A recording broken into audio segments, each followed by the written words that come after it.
Olá, estamos iniciando as comemorações da Semana da Ressurreição.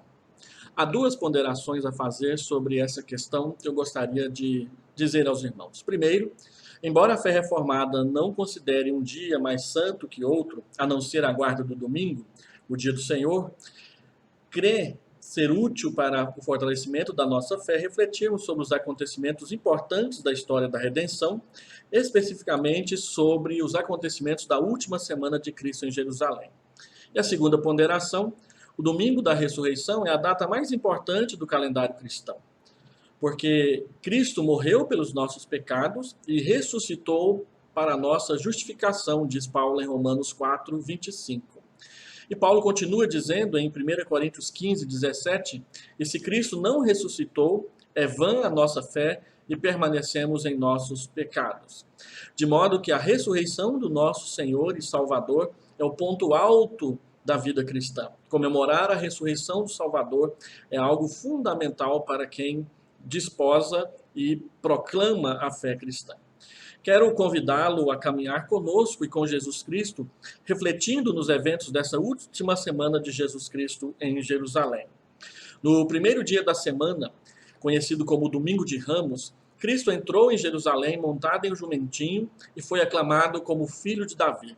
Você encontra isso narrado em Mateus capítulo 21, do verso 1 ao verso 12, onde está escrito: Quando se aproximaram de Jerusalém e chegaram a Betfagé, ao Monte das Oliveiras, Jesus enviou 2 discípulos dizendo-lhes: Vão ao povoado que está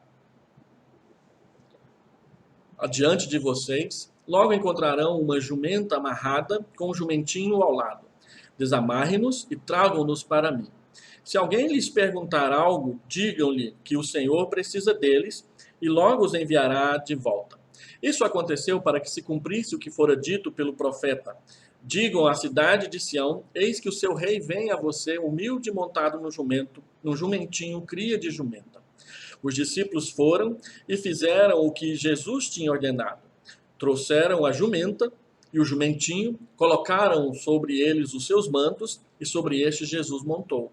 Uma grande multidão estendeu seus mantos pelo caminho, outros cortavam ramos de árvores e os espalhavam pelo caminho. A multidão que ia adiante dele e os que seguiam gritavam: Hosana ao filho de Davi, bendito é o que vem em nome do Senhor, Hosana nas alturas. Quando Jesus entrou em Jerusalém, toda a cidade ficou agitada e perguntava: Quem é este? A multidão respondia: Este é Jesus, o profeta de Nazaré da Galileia.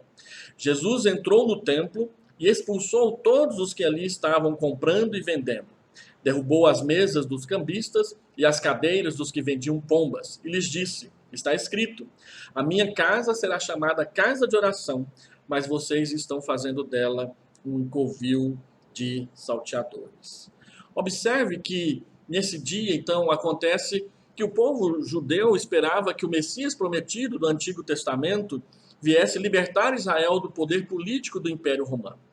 Ao entrar em Jerusalém, o caminho mais adiante de Jesus se bifurcava. Se tomasse o caminho da esquerda, iria para o palácio de Herodes Antipas. Se tomasse o caminho da direita, iria para o templo de Jerusalém. E foi esse caminho que ele tomou para seguir. Entrando no templo, como nós acabamos de ler, Jesus tomou uma atitude completamente surpreendente e inesperada. Ele expulsou todos os vendilhões do templo. O texto diz que ele expulsou os que compravam e os que vendiam. Derrubou mesas, empurrou pessoas. E a Bíblia ainda diz que ele usou um azorraque de cordas para poder bater nessas pessoas. Ele disse algo que ninguém que estava ali esperava. Ele disse: A minha casa será chamada casa de oração, mas vocês a transformaram num covil de ladrões. Isso nos leva a perguntar, quando nos reunimos no templo aos domingos, o que vamos fazer lá? Nós entramos descuidadamente, conversamos, cumprimentamos as pessoas, às vezes com cumprimentos completamente ruidosos, atrapalhando a oração de outros que chegaram antes. Muitas vezes chegamos atrasados e nos chateamos se alguém pede por nosso silêncio. É claro que rever os amigos e falar descontraidamente com eles não é proibido, mas tudo tem o seu tempo e propósito. Eclesiastes capítulo 5 nos diz que devemos guardar o nosso pé ao entrarmos na casa de Deus. É melhor chegar para ouvir a palavra do que oferecer sacrifícios de tolos e usar a nossa língua descuidadamente. Uma casa de oração é um lugar para se encontrar com Deus e falar com Ele em oração. Nós precisamos entender que somos uma geração que ora muito pouco e ora desconhecendo a Deus. Somos a geração que desaprendeu a orar. Muitos já não oram mais. Outros acham que orar é perda de tempo, significa não fazer nada. Ainda outros trocaram a oração por meditação, constelação e autocongratulação. Por isso, o Senhor nos convoca ao arrependimento e ao retorno ao primeiro amor. Retome a sua vida de oração.